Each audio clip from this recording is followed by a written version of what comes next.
Marcus saw it before anyone else. The truck barreling toward the crosswalk, brakes screaming but not slowing. Lily stood frozen in its path, earbuds in, oblivious. He didn't think. He just lunged, shoving her hard onto the sidewalk as metal and asphalt became a blur. The impact sent him spinning. When he opened his eyes, massive boots surrounded him. Leather vests, skull patches, the Hells Angels. Reaper, Lily's father, crouched down, his face unreadable. "You saved my daughter's life, kid." His voice dropped to a whisper. "Now you belong to us. Welcome to Hells Angels family." If you're new here, hit that subscribe button right now because this story will touch your heart in ways you won't expect. To my faithful subscribers who've been here from the beginning, may God continue to bless you abundantly. Before we dive in, let's lift this moment up in prayer. Heavenly Father, I come before you asking for your divine protection over everyone watching right now. Bless their families, Lord. Heal their bodies, provide for their needs, and give them peace that surpasses all understanding. Surround them with your favor, and let your presence be felt in their lives today. In Jesus' mighty name, amen. Now, what you're about to witness isn't just a story about survival on the streets.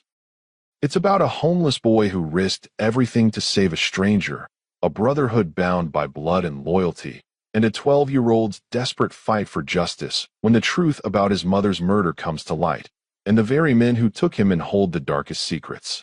Metal screamed before anyone did. The delivery truck didn't slow. It skidded, the tires shrieking against wet asphalt as it barreled toward the crosswalk, grill shaking, lights flickering like a dying beast. Marcus stood on the corner with his cardboard sign, stomach empty, fingers numb from the cold, when the sound tore through the street and snapped his head up. The world went into sharp focus. Lily was already in the road. Her tiny sneakers flashed with each step, lights blinking happily with every bounce, completely wrong for what was about to happen. Earbuds in, head down, 7 years old and humming to a song only she could hear as the truck slammed into the intersection, out of control. Marcus saw the angle, the distance, the speed. She was dead. She just didn't know it yet. He dropped the sign. His legs moved before his brain formed a plan, before fear had a chance to anchor him to the sidewalk like everyone else frozen behind him. Someone screamed. Someone else shouted to stop. A horn blared, and then cut off, swallowed by the roar of the engine. Marcus sprinted. The air tore at his face as he exploded off the curb, shoes slipping on painted lines. Lily lifted her head at the last second, eyes widening as she finally noticed the roaring wall of steel bearing down on her. She didn't run. She didn't dive. She just froze, knees buckling in terror, hands hovering uselessly in front of her chest. He hit her full force. His shoulder slammed into her ribs, knocking the wind out of both of them. She flew sideways, weightless for a split second before crashing onto the sidewalk, sliding on her palms, skin tearing. The truck's mirror caught Marcus in the back of the shoulder, ripping him away from her, spinning his body like a rag doll. Then the pavement rose up and punched him in the skull. Sound turned into cotton. Light shattered into fragments. For a moment, there was nothing. Then came the pain. It roared back all at once, a white-hot wave that started in his shoulder and spread down his spine. His lungs burned. His ears rang. Asphalt dug into his cheek like broken glass. Somewhere far away, someone was shouting a name that wasn't his. Lily. Lily. Marcus tried to move, but his limbs didn't feel like they belonged to him. His vision slowly stitched itself back together. First blurred shapes, then shadows, then outlines. A pair of little sneakers appeared in front of him, blinking weakly. Lily's knees were scraped raw, blood mixing with rainwater, tears streaking clean lines down her dirty cheeks. "You pushed me," she whispered, voice shaking. He tried to speak. What came out was a ragged wheeze. The world around them erupted. Doors slammed. Boots pounded on concrete. A crowd gathered at the edges, parting like scared water as something heavier, more deliberate pushed through. Marcus rolled onto his back, the sky spinning above him, gray and spinning, then blocked out by bodies. They weren't regular people. Leather, chains, denim vests heavy with patches, skulls, flames, wings. They formed a circle around him, cutting out the world, their shadows swallowing the weak afternoon light. Engines idled in the background, a low, hungry growl that matched the rumble in the chests of the men standing over him. Hell's Angels. Even on the streets, even as a kid nobody saw, Marcus knew that name. He'd heard it in arguments behind bars, in whispered warnings behind dumpsters. Men with those patches did not forgive. They did not forget. And when someone hurt one of theirs, they did not call the police. They handled it. Who did this? A voice thundered. It wasn't loud. It didn't need to be. It shook the air all the same. The circle shifted. The men stepped aside to let him through. Reaper. Marcus recognized him instantly. The first time he'd ever seen the man. He'd thought the name had to be a joke. No one looked that much like death on purpose. But Reaper wore the nickname like armor. Tall, broad shoulders. Tattoos creeping up his neck and crawling over his shaved scalp like inked vines.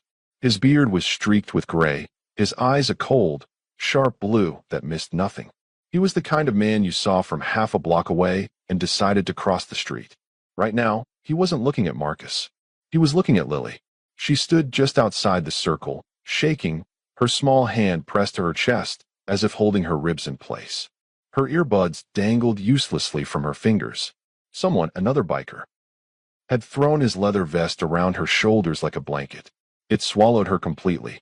Daddy, her voice cracked. The truck, it almost. Reaper's hard face fractured. Just for a second. Just long enough for his hands to tremble as he grabbed her shoulders, scanning her up and down, searching for broken bones or spilled blood. His fingers brushed the scrapes on her knees. His jaw clenched so tight the muscles jumped. You hurt, he demanded. She shook her head, still sobbing. He pushed me, Daddy. The boy.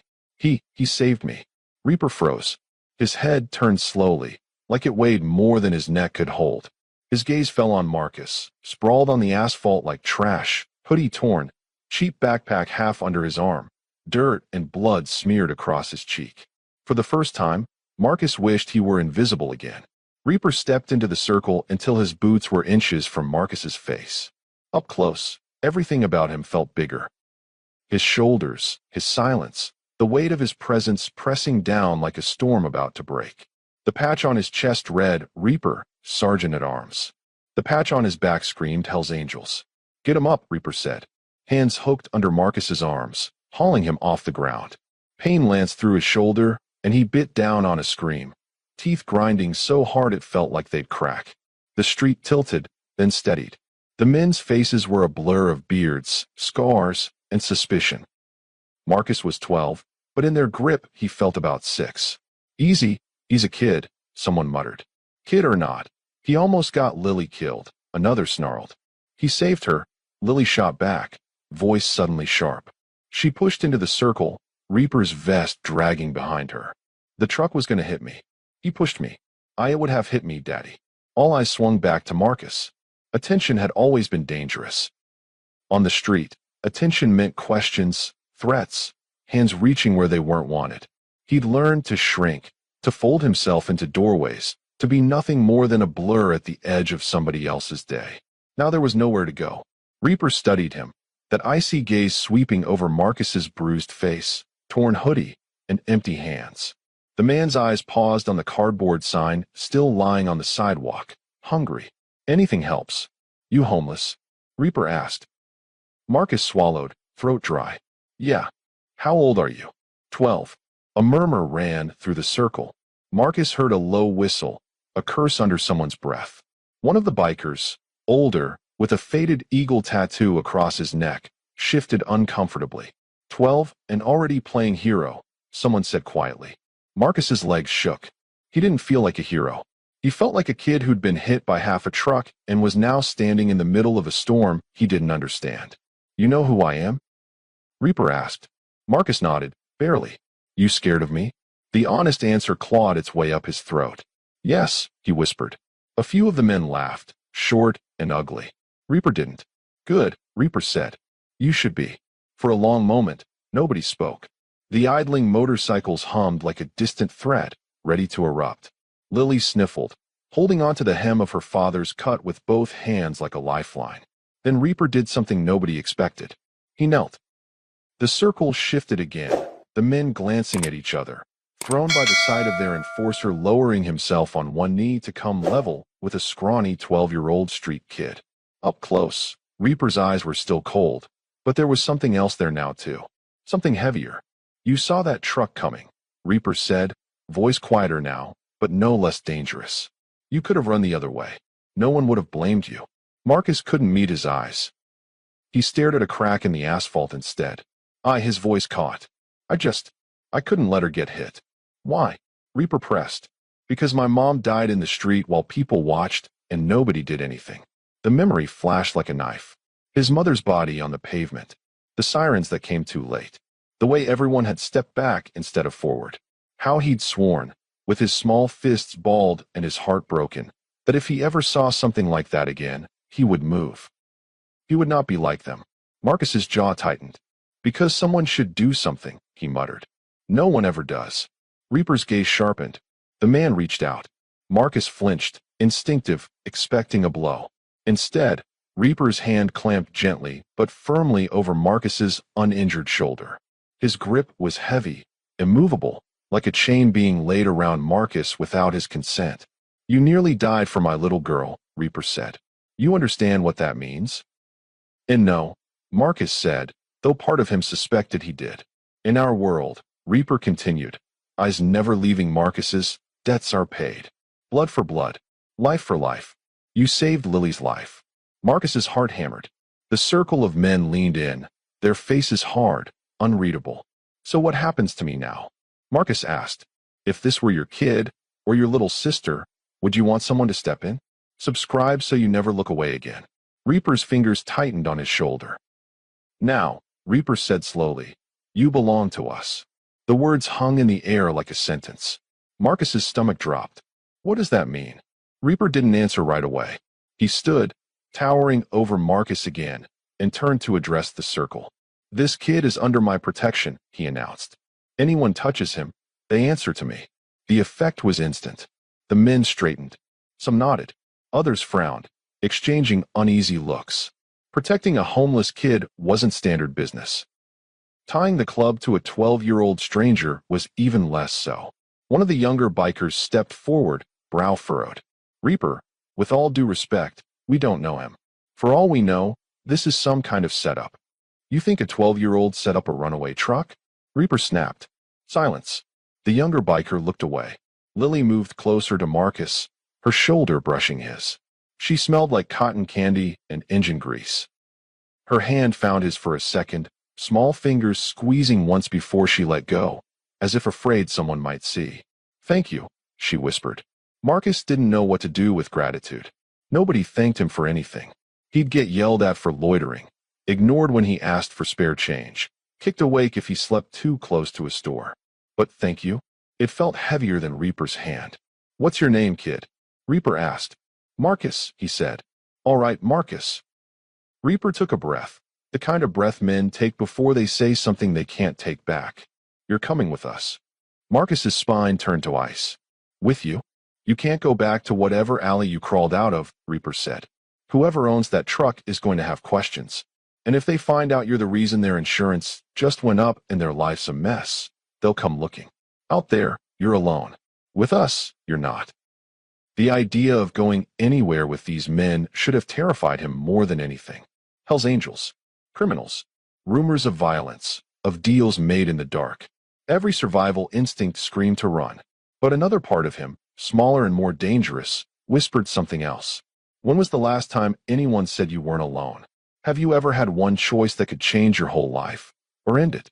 Comment where you're watching from if you'd risk everything like Marcus did. Reaper glanced down at his phone, jaw flexing.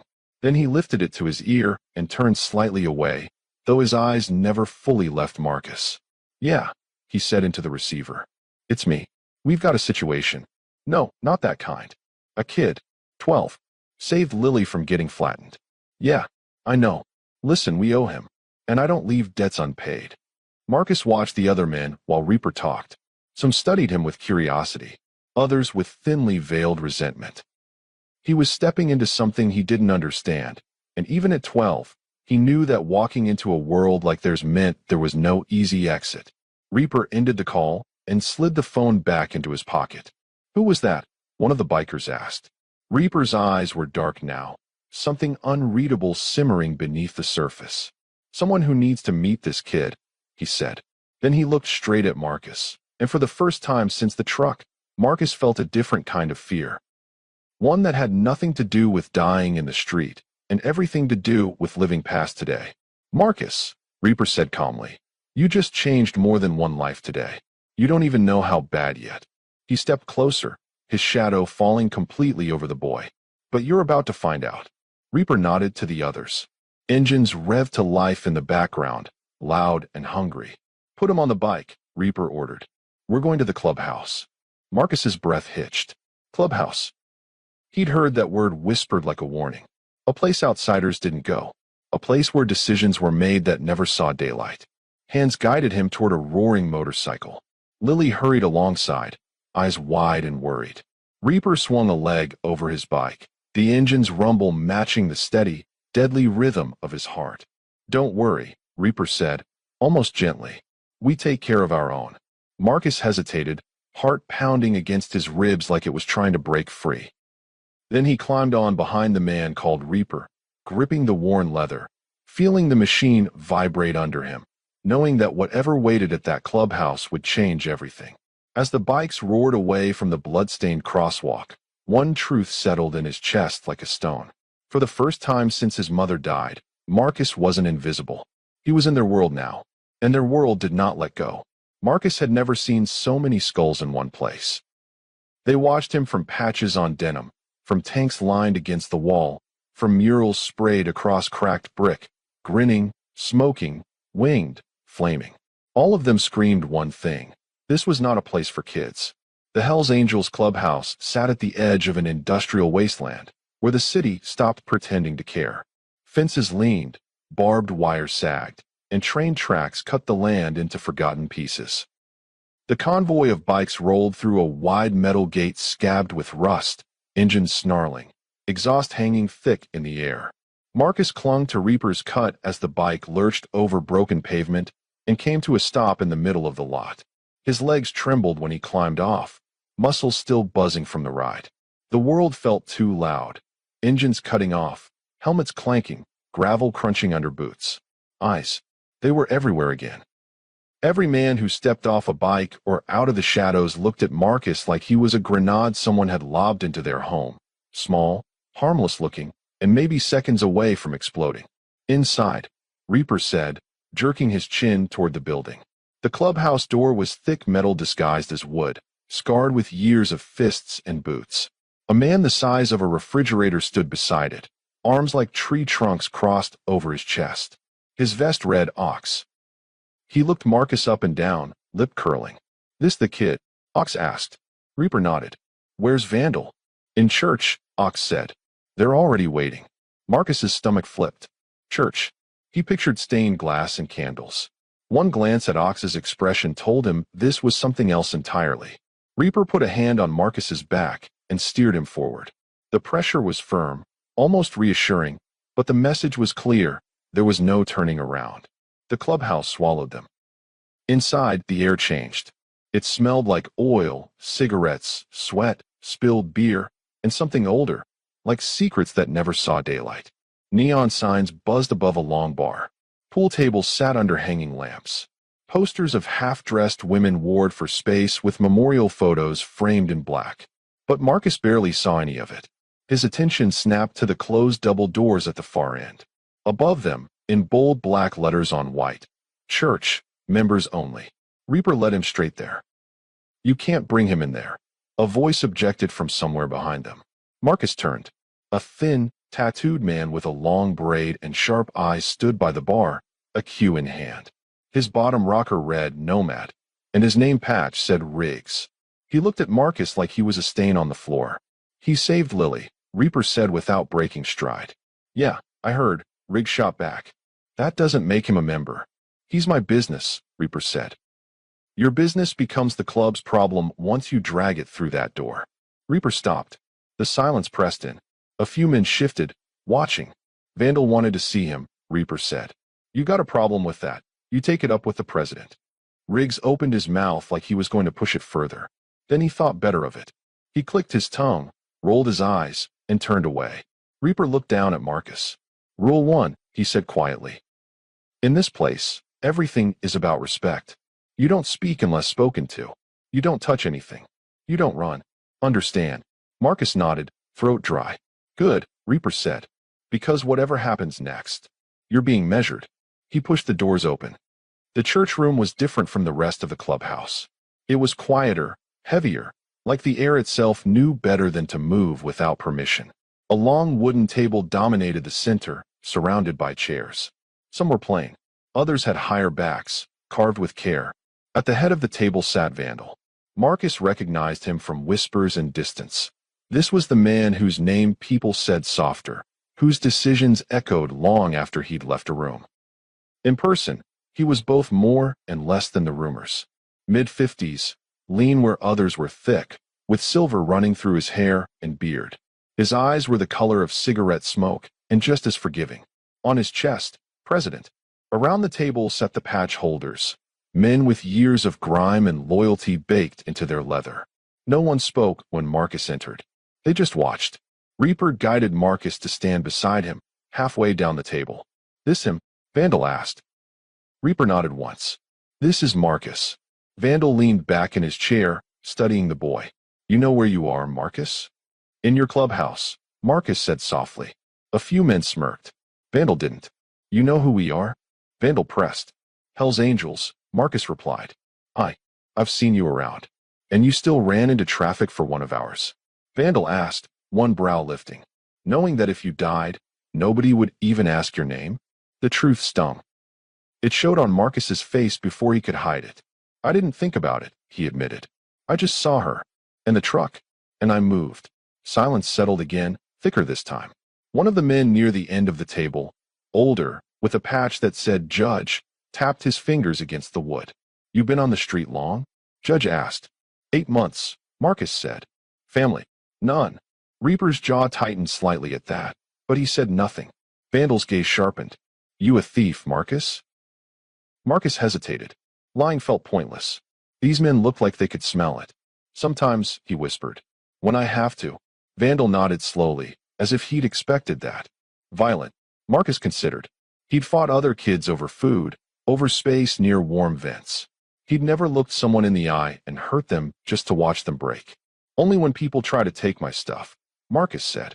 A low chuckle echoed from one of the men. Vandal held up a hand, and it died instantly. You understand something important happened today, kid? Vandal asked. Yes, sir, Marcus said. Not just the truck, Vandal continued. In our world, you changed a balance. Reaper spoke then, voice firm. He saved Lily. That puts us in his debt. It does, Vandal agreed. And a debt like that. He leaned forward, fingers steepled. It can't just hang in the air. It has to land somewhere. Marcus swallowed. What does that mean? If your life hung on strangers' rules, would the wrong decision scare you? Like and subscribe so you don't miss how one choice rewrites everything. Vandal rested his elbows on the table. It means, he said, we either pay it, or we erase it. A chill skittered down Marcus's spine. Erase it. Dead men don't carry favors, one of the bikers said flatly. Reaper turned his head, eyes flashing. No one is touching this kid. Relax, Vandal said mildly, but there was a warning under it. No one's killing any children today. He turned back to Marcus. You believe in luck? Vandal asked. Marcus didn't answer. He couldn't tell if this was a trick. You should, Vandal answered himself. Because today, it pushed you in front of a truck, and into our path. He tapped the table. There's only one way to settle something like this clean, he said. We owe you a life. You want food? We feed you. You want a place to stay? We give you a bed. You want cash? We can make that happen. Marcus's chest tightened. It all sounded like a dream he'd never allowed himself to have. A bed, food, safety, words from other people's lives, not his. But, Vandal added, nothing with us is ever free. There it was. He knew it was coming. What do you want? Marcus asked. Around the table, men shifted slightly. This was the real reason he was here. Vandal nodded once, almost approving of the directness. Just one thing, he said. Trust. Marcus almost laughed. Trust had gotten him nothing but broken. You want me to trust you? Marcus said. You don't even like that I'm here. What I like doesn't matter, Vandal said. This club runs on codes, not feelings. Our code says if a kid takes a hit for one of ours, we take care of him.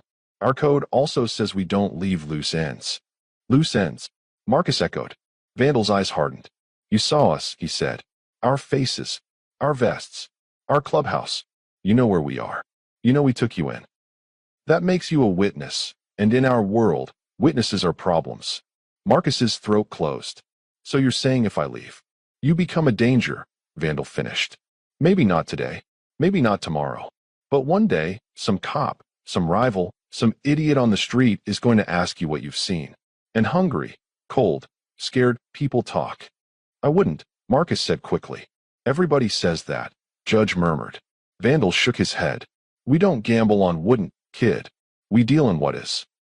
Marcus curled his hands into fists to stop them shaking. So what do you want me to do?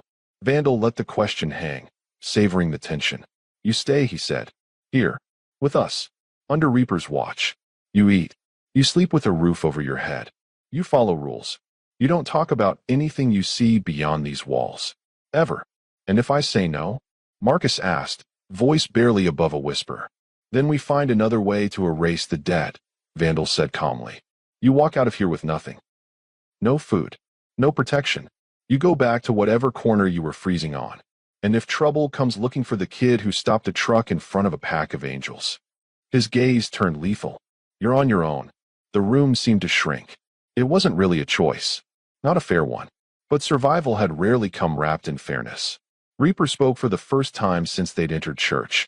He's just a kid, he said. You really want him tied to us? Got a better way to keep him from running his mouth? Vandal asked. Reaper's jaw flexed, but he didn't answer. Vandal looked back at Marcus. Nobody is forcing you, he lied. You want to walk? Walk. But understand something. He leaned forward again. Out there, you're a homeless kid who almost died and nobody would notice, Vandal said quietly. In here, you're the reason Lily is still breathing. That matters. At least to some of us. Every second stretched. Marcus thought about cold nights and empty stomachs. About the dumpster behind the deli. The way the owner would spray him with a hose if he got too close. About his mother's body on the street. About how no one had stopped. About how no one had said his name. Here, these men were saying his name. He thought about Lily's small hand squeezing his. Her whispered, thank you. The way Reaper had knelt. The circle of leather and muscle closing in around him in protection instead of predation. For once, you stay, Vandal said, and the club owes you. That's not a small thing. If you were offered shelter by dangerous men, would you take it? Like and subscribe so you're here when this choice explodes. Marcus lifted his chin, forcing his voice to steady. What would I be, he asked. If I stay, you'd be under Reaper's roof, Vandal said. Not a member. Not yet. Just under our wing. You do small things. Run errands inside. Keep your head down. Learn how we work. Prove we can trust you. And if I prove it? Marcus asked. Vandal's mouth twitched, almost a smile, but not quite. Then we talk about what comes next, he said. One step at a time. Reaper turned to Marcus. For the first time, the hardness in his eyes was mixed with something else. Conflict. Maybe even fear. You don't owe us anything more, Reaper said quietly. You already paid your price in that street. If you want to walk, I'll let you. I'll even make sure you get out of here in one piece. Marcus stared up at him. Will you still protect me? He asked. Reaper didn't answer immediately. His silence spoke louder than any words. Vandal observed the moment with clinical detachment. To him, this wasn't emotion. It was structure. Either the kid joined their gravity, or he drifted away as a future problem. Well, Vandal asked, what's it going to be, Marcus? Marcus's heart hammered against his ribs. Every instinct screamed that stepping deeper into this world was dangerous, stupid, irreversible. But then he pictured going back to that crosswalk alone, cardboard sign in hand, hoping strangers looked at him long enough to care, and not long enough to cause trouble. He took a breath. If I stay, Marcus said slowly, you don't hurt me. Vandal actually laughed. You break the rules, someone will hurt you, he said. But not for existing. Not for being hungry. Not for needing a place to sleep. His gaze flicked to Reaper. And not while he's breathing. Reaper's hand landed on Marcus's shoulder again. Heavy. Solid. A promise and a threat disguised as comfort. I'll make sure no one touches you, Reaper said. You listen to me. You follow the rules. You'll be safer here than you've ever been out there. That's the best I can give you. Marcus looked from the hand on his shoulder to the men at the table, to the door behind him that suddenly felt so far away. He thought of the truck, of the split second where he'd chosen to move, to shove Lily, instead of watching. His life had already changed. Pretending it hadn't didn't make sense. Okay, Marcus whispered. Then louder, okay, I'll stay. The word dropped into the room like a stone into deep water. Judge nodded once. Another man grunted approval. Riggs, who had slipped into the room silently, just shook his head, muttering something under his breath. Vandal sat back, satisfaction settling on his features like a mask. Good, he said. Then here's how this goes. He pointed at Reaper. He's yours, Vandal said. You feed him. You house him. You keep him out of trouble. If he screws up, it's on your head. Reaper inclined his head. Understood. Vandal turned back to Marcus. You don't wander, he said. You don't go near the guns, the cash, or any locked door. You don't talk to cops. Ever. And you never, ever repeat a word you hear in this room, or any room like it. If someone comes asking questions about us, you don't know anything. You didn't see anything. You never met us. You got that? Yes, Marcus said. Say it, Vandal ordered. Out loud. Marcus swallowed. I don't talk about the club, he said. I don't know anything. I never saw anything.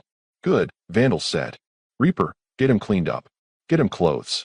We'll figure out the rest later. The tension in the room didn't vanish, but it shifted. The decision was made. The code satisfied. For now, Reaper squeezed Marcus's shoulder once more, then guided him toward the door.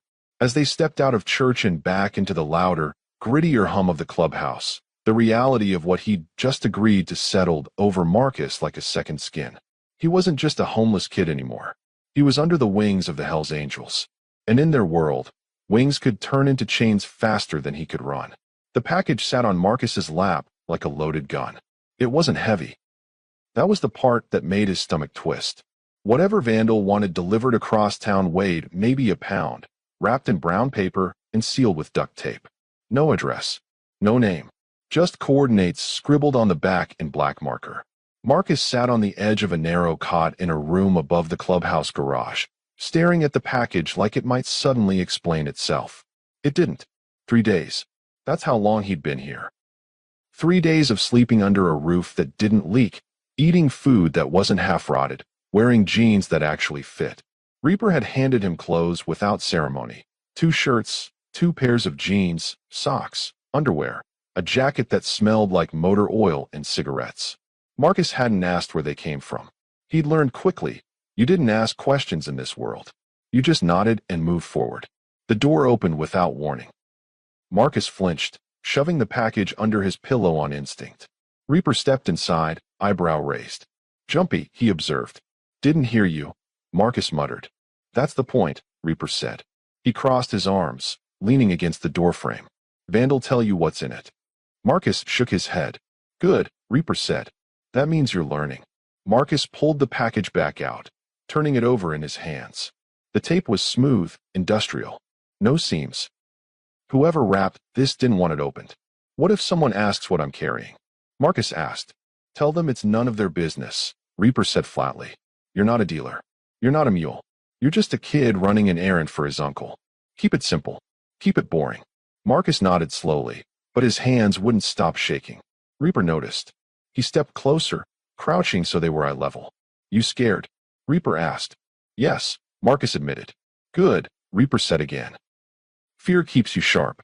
Stupid gets you dead. He stood, pulling a folded piece of paper from his pocket and handing it to Marcus. Memorize the address. Don't write it down. Don't put it in your phone. And don't stop anywhere on the way. Straight there. Straight back. Marcus unfolded the paper. The address was on the east side, deep in territory Marcus had avoided even when he was sleeping rough. That neighborhood didn't just ignore homeless kids, it swallowed them. Who lives there? Marcus asked before he could stop himself. Reaper's expression darkened. Someone who'll be expecting you, he said. That's all you need to know. Marcus bit his lip, forcing the next question down. Reaper studied him for a long moment, then sighed. Look, he said, I know this feels wrong. Hell, maybe it is. But Vandal doesn't waste tests. If he's sending you, it's because he wants to see how you handle pressure. What if I fail? Marcus whispered. Then you don't come back, Reaper said simply. The words hung there, cold and final. Marcus's chest tightened. You mean? I mean you run, Reaper cut in. You drop the package, you disappear, and you never look back. That's what failure looks like here. You either finish or you're gone. He straightened, rolling his shoulders like he was shaking off something heavy. But I don't think you'll fail, Reaper added quietly. You jumped in front of a truck for a kid you didn't know. That takes guts. This just takes focus. Marcus wasn't sure guts and focus were the same thing, but he nodded anyway. Reaper turned toward the door, then paused. One more thing, he said. When you get there, a man named Garrett will answer. He's tall, bald, scar across his throat. He'll ask for your name. Do I tell him? Marcus asked. No, Reaper said. You tell him Reaper sent me. Nothing else. He'll take the package. You leave. Got it. Got it. Marcus echoed, though his voice sounded thin even to himself. Reaper left without another word, the door clicking shut behind him.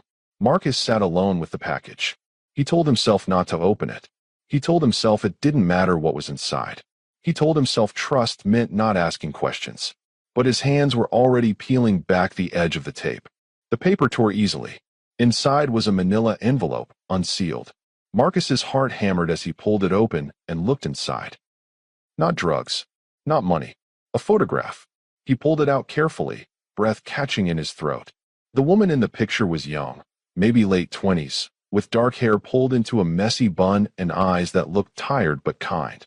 She stood in front of a diner Marcus didn't recognize, smiling at whoever held the camera. She looked exactly like his mother. Not similar. Not close. Identical. Marcus's hands began to shake violently. He flipped the photo over. On the back, written in faded blue ink. Natalie Green, 2019. His mother's name was Natalie, but this photo was dated 6 years ago, 2 years before she died. His vision blurred. The room tilted. If someone told you your dead mother was alive, would you believe them? Like and subscribe so you're here when the past tears everything open. The door slammed open. Marcus jerked, shoving the photo back into the envelope, but it was too late. Reaper stood in the doorway, eyes locked on the torn package in Marcus's lap. For 3 seconds, neither of them moved. Then Reaper crossed the room in 2 strides, ripped the package out of Marcus's hands, and checked the contents. When he saw the photograph, his face went pale. You weren't supposed to see this, Reaper said, voice low and dangerous. That's my mother, Marcus choked out. How do you have a picture of my mother? Reaper's jaw clenched so hard the muscle jumped. He turned away, rubbing a hand over his face like he was trying to decide how much truth to tell. Your mother, Reaper said slowly, didn't die the way you think she did. The words punched the air out of Marcus's lungs. What? He whispered. Reaper turned back, and for the first time since they'd met, Marcus saw something in his eyes that looked like guilt. She didn't overdose, Reaper said. She was killed. Marcus's world fractured. No, he said, shaking his head. No, the cops said. The cops lied, Reaper interrupted. Or they were paid to. I don't know which. But I know what I was told 8 months ago when Vandal called an emergency meeting. He tossed the photo onto the cot beside Marcus. Your mother witnessed something she shouldn't have, Reaper continued. Something involving people we do business with. She was in the wrong place at the wrong time, and someone made sure she couldn't talk. Marcus felt like he was falling. Who? He demanded, voice cracking. Who killed her? Reaper hesitated. Tell me, Marcus shouted, surging to his feet. Reaper grabbed his shoulders, holding him in place. Listen to me, he growled. The man you're delivering that photo to? Garrett? He's connected to the crew that ordered the hit. Marcus's blood turned to ice. You're sending me to the man who killed my mom. No, Reaper said sharply. I'm sending you to the man who knows who did. There's a difference. Why? Marcus's voice broke. Why are you doing this? Because Vandal wants to see if you're smart enough to walk into enemy territory and walk back out, Reaper said. Because if you can do that, you can handle what comes next. What comes next? Marcus asked, trembling. Reaper released him, stepping back. His face was stone again, but his voice carried weight. Revenge, Reaper said. If you want it. The room spun. Marcus looked down at the photo of his mother, smiling, alive, caught in a moment before everything went wrong. "You've known this whole time?" Marcus asked quietly. "Since the day I saved Lily. You knew who I was." Reaper didn't deny it. "Vandal recognized your name when I told him," Reaper admitted. "He's been sitting on this information for months, waiting to see if you'd surface. When you pushed Lily out of the way, he saw an opportunity." "An opportunity?" Marcus's voice shook with fury. "You're using me." "Yes," Reaper said bluntly. "But you're also using us. You want answers? You want justice? You can't get that living in an alley. You need us." Marcus wanted to scream. He wanted to run. He wanted to tear the photo into pieces and pretend none of this was real. But the truth was staring him in the face, captured in faded ink and duct tape. His mother hadn't just died. She'd been murdered. And the people who could tell him why were waiting for him across town. When revenge is the only thing left, would you walk into the trap? Like and subscribe before this story drags you under too. Reaper picked up the envelope, resealed it as best he could, and handed it back to Marcus. "You still have a choice," Reaper said. "You can refuse. Walk away right now. I'll tell Vandal you're not ready. We'll figure something else out." Marcus stared at the package. "Or," he asked. "Or you deliver it," Reaper said. "You meet Garrett. You come back. And then we talk about what really happened to Natalie Green."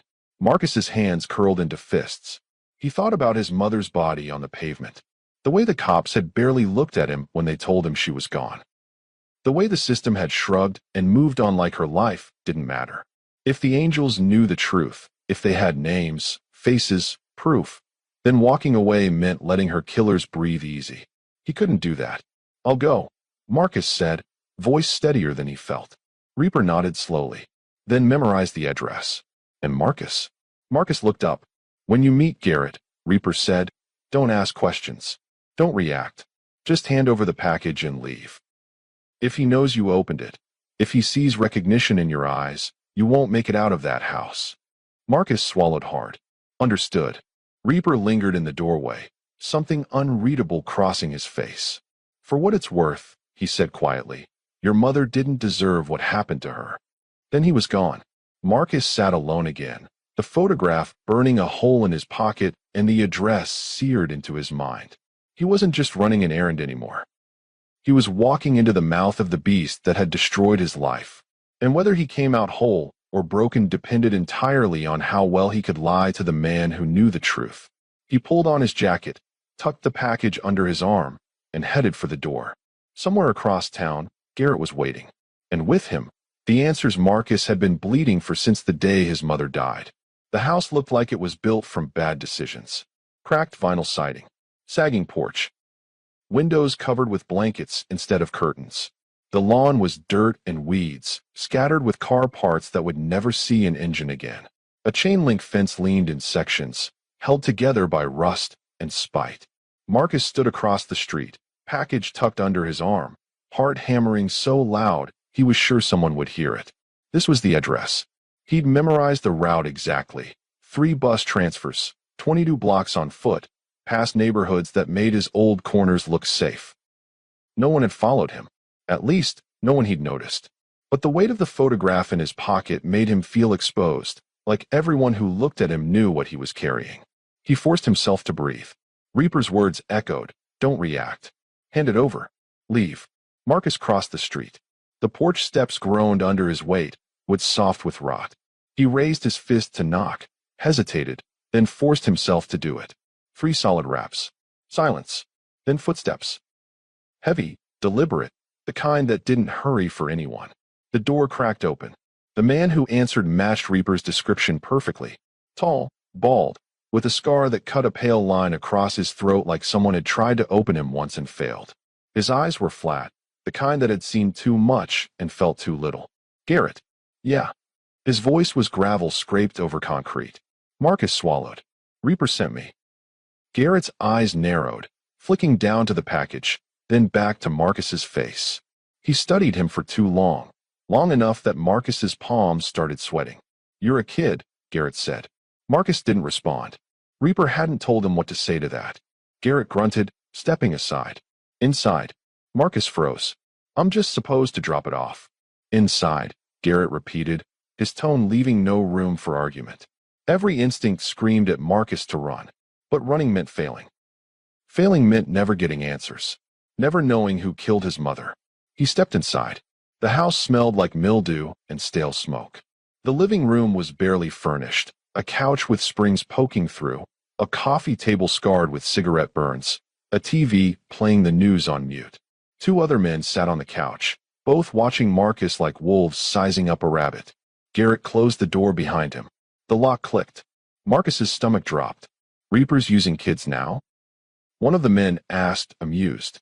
He was younger than Garrett, maybe 30, with a neck tattoo that crawled up to his jawline. Guess so, Garrett said.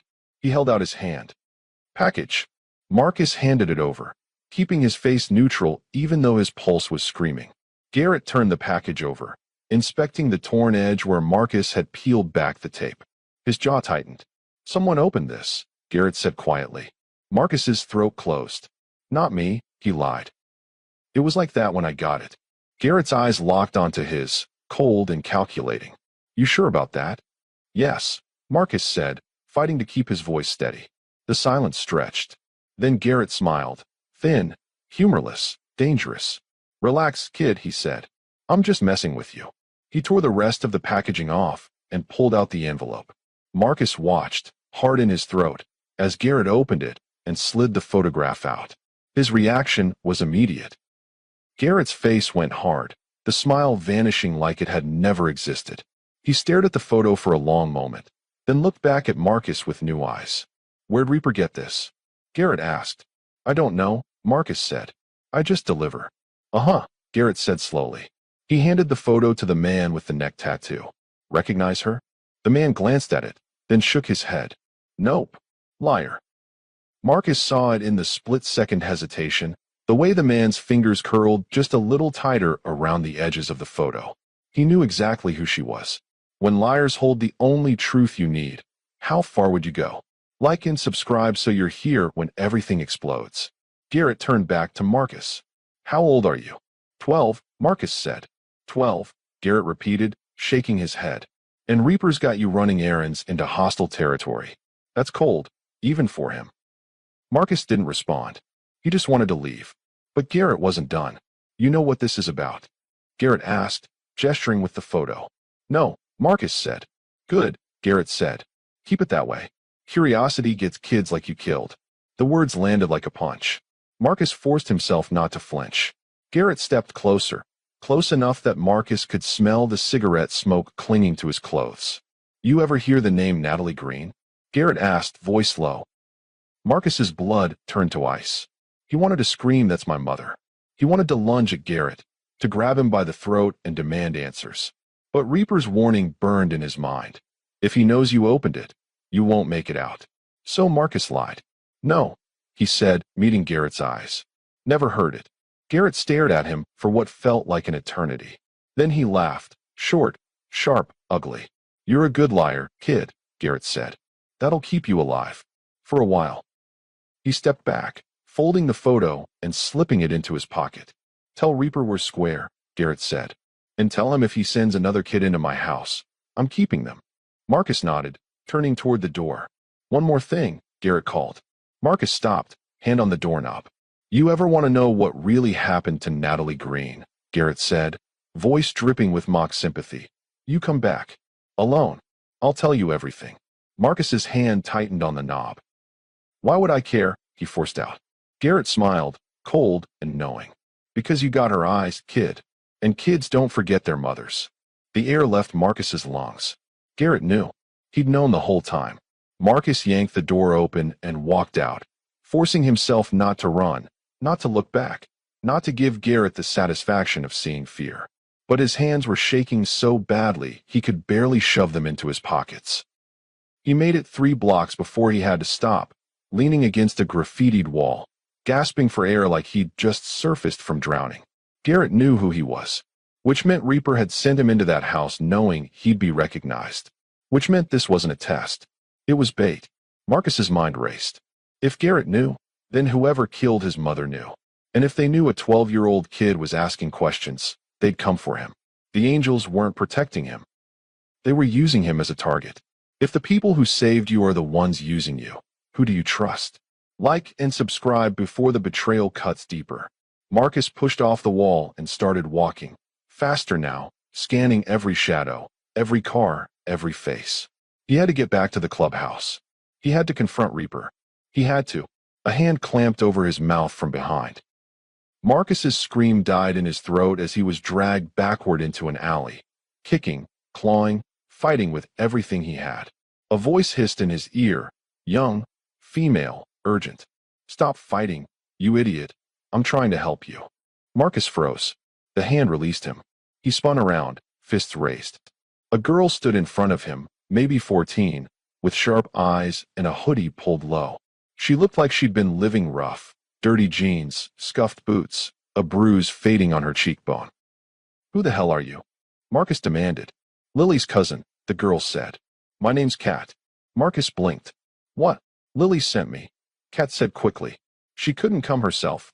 Reaper watches her too close. But she heard things. Things she wasn't supposed to. What things? Marcus asked, heart pounding.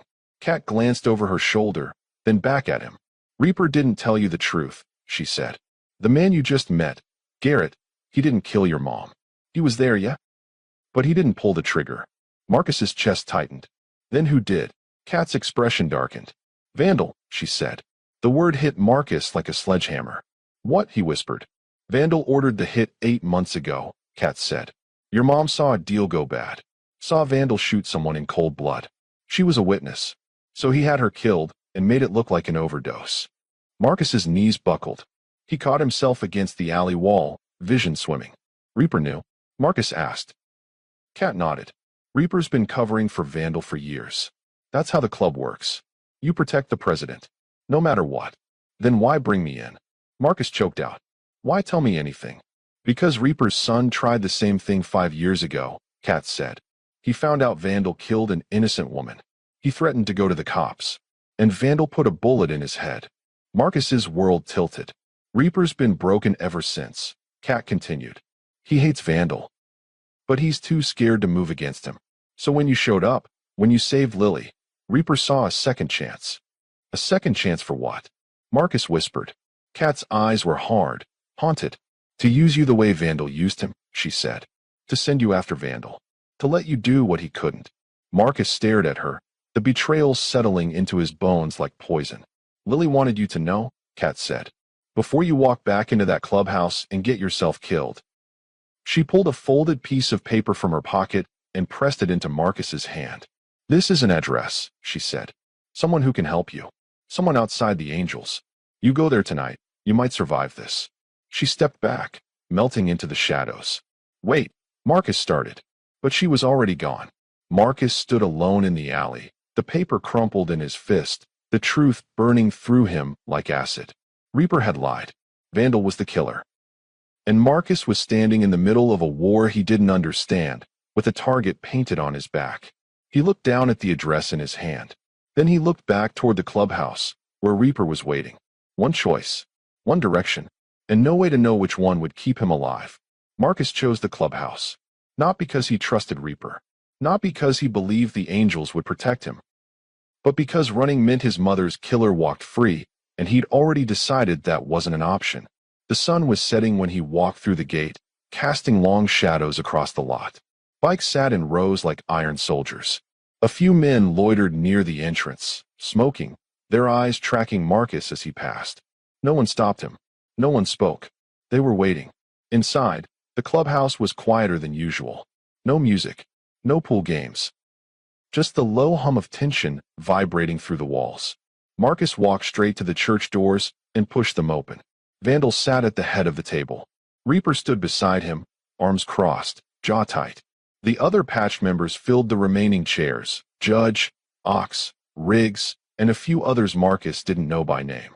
Every face turned toward him when he entered. You're late, Vandal said mildly. Marcus didn't apologize. He walked to the center of the room and stopped, feet shoulder-width apart, hands loose at his sides. He'd spent the entire walk back deciding how to play this. Scared got you killed. Weak got you used. So he chose something else. Defiance. Garrett knew who I was, Marcus said flatly. The room stilled. Vandal's expression didn't change. Did he? Yeah, Marcus said. He recognized me. Said I had my mother's eyes. Reaper shifted slightly, but he didn't speak. Vandal leaned back in his chair, fingers steepled. And what did you tell him? Nothing, Marcus said. I lied. Just like you taught me. A few of the men exchanged glances. Vandal's mouth twitched. Almost a smile, but not quite. Good, Vandal said. Then the test is complete. You delivered the package. You kept your mouth shut. You came back in one piece. He gestured to the table. Sit down, Marcus. You've earned it. Marcus didn't move. I met someone on the way back, he said. Reaper's eyes sharpened. Who? A girl, Marcus said. Said her name was Kat. Said she was Lily's cousin. The effect was immediate. Reaper's face drained of color. Ox cursed under his breath. Judge's hand curled into a fist on the table. Vandal's smile vanished. What did she tell you? Vandal asked, voice dangerously soft. Marcus met his gaze head-on. That you killed my mother. The silence that followed was suffocating. No one moved. No one breathed. Then Vandal laughed. Low, humorless, the sound of a predator toying with prey. Kat, he said, shaking his head. I should have dealt with her years ago. He stood slowly, walking around the table until he was face to face with Marcus. Up close, Vandal was smaller than he seemed in the chair, but no less dangerous. His eyes were cold, empty, like looking into a frozen lake.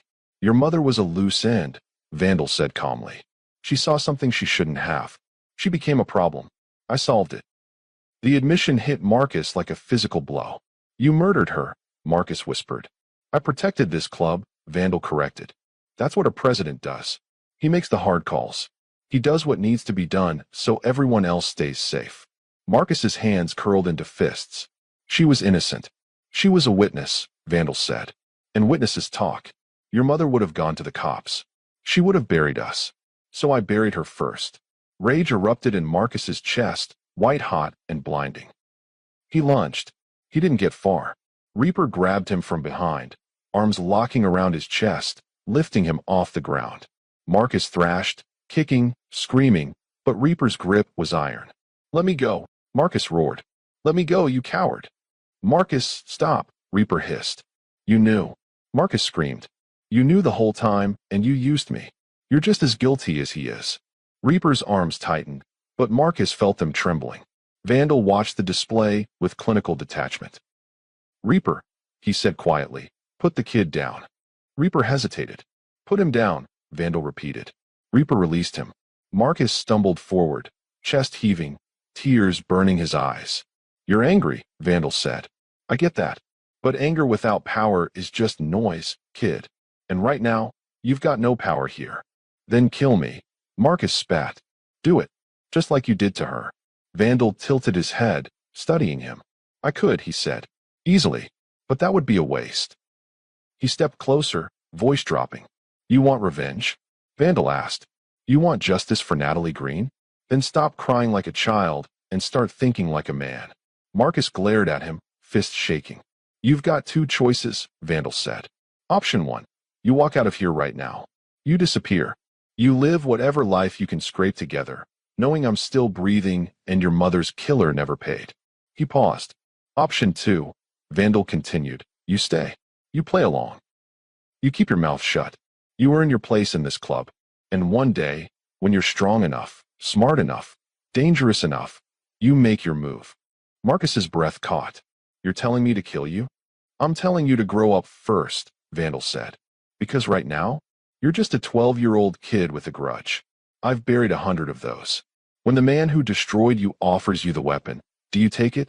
Like and subscribe so you see if revenge is worth the cost. Marcus stared at him, mind racing. Everything in him screamed to refuse, to run, to find another way.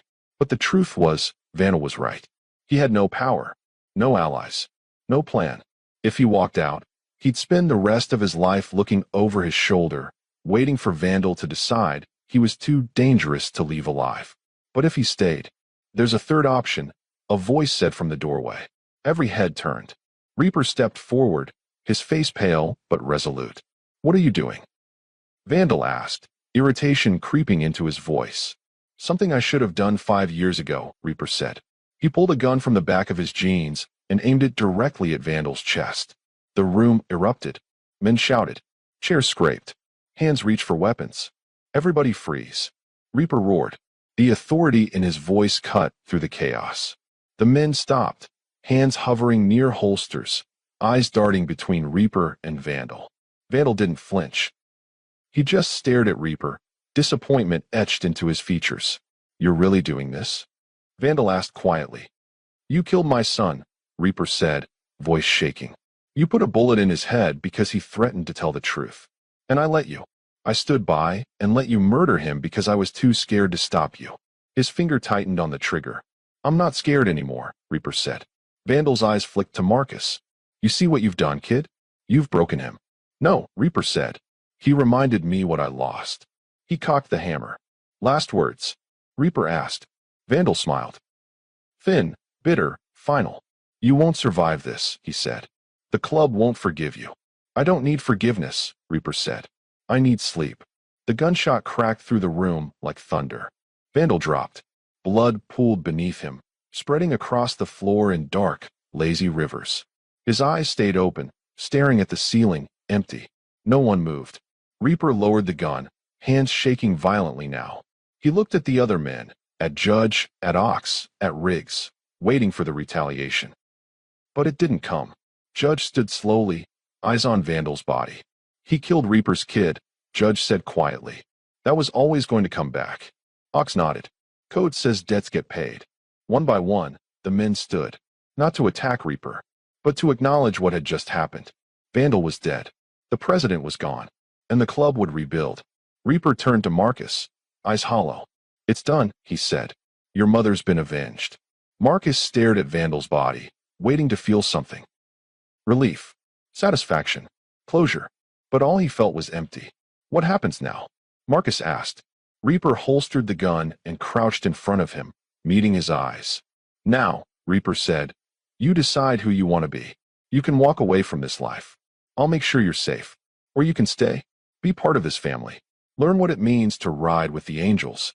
He placed a hand on Marcus's shoulder. "But understand something," Reaper said. "This world doesn't give you peace. It gives you purpose. Sometimes that's enough." Marcus looked around the room, at the men who'd watched him grow from a street kid to something more, at the walls that had sheltered him, at the blood drying on the floor. His mother was gone. Vandal was dead. The debt was paid. But he was still here, still breathing, still standing. When everything you fought for is finished, what do you fight for next? Like and subscribe so you see where broken roads lead. "I'll stay," Marcus said. Reaper nodded slowly. "Then we've got work to do." He stood, addressing the room. "We bury Vandal with honors. We tell the other charters it was justified under club law. And we vote on what comes next." The men murmured agreement. Marcus watched as they began moving, covering the body, making calls, cleaning the room. The machine kept running, even with its leader gone. Lily appeared in the doorway, eyes wide, Cat beside her. Lily ran to Marcus, throwing her arms around him. "Are you okay?" she whispered. Marcus hugged her back, realizing for the first time that he was not happy, not whole, but okay. "Yeah," he said. "I'm okay." Cat met his eyes over Lily's head. She nodded once, respect, understanding, maybe even approval. Reaper approached, phone in hand. "There's someone you need to meet," he said. "Someone who knew your mother, who tried to help her." Marcus looked up. "Who?" "Her sister," Reaper said. "Your aunt. She's been looking for you since the day Natalie died." Marcus's breath caught. Family. Real family. Reaper dialed the number, then handed Marcus the phone. A woman's voice answered, soft, trembling, hopeful. "Hello," she said. Marcus swallowed hard. "My name is Marcus," he said. I think you've been looking for me." The woman on the other end gasped, then sobbed, then laughed through tears. "Marcus," she whispered. "Oh my God, Marcus." And for the first time in 8 months, Marcus felt something crack open inside him. Not closure, but a beginning. 6 months later, Marcus stood in the clubhouse lot, leather vest hanging on his shoulders. Not a full patch. Not yet. But the words stitched across the back said enough. Prospect. Reaper stood beside him, hand on his shoulder. "You ready?" Reaper asked. Marcus looked at the open road stretching beyond the gate, the bikes waiting, the men who'd become his brothers. He thought of his mother, of Vandal, of the choice he'd made to stay instead of run.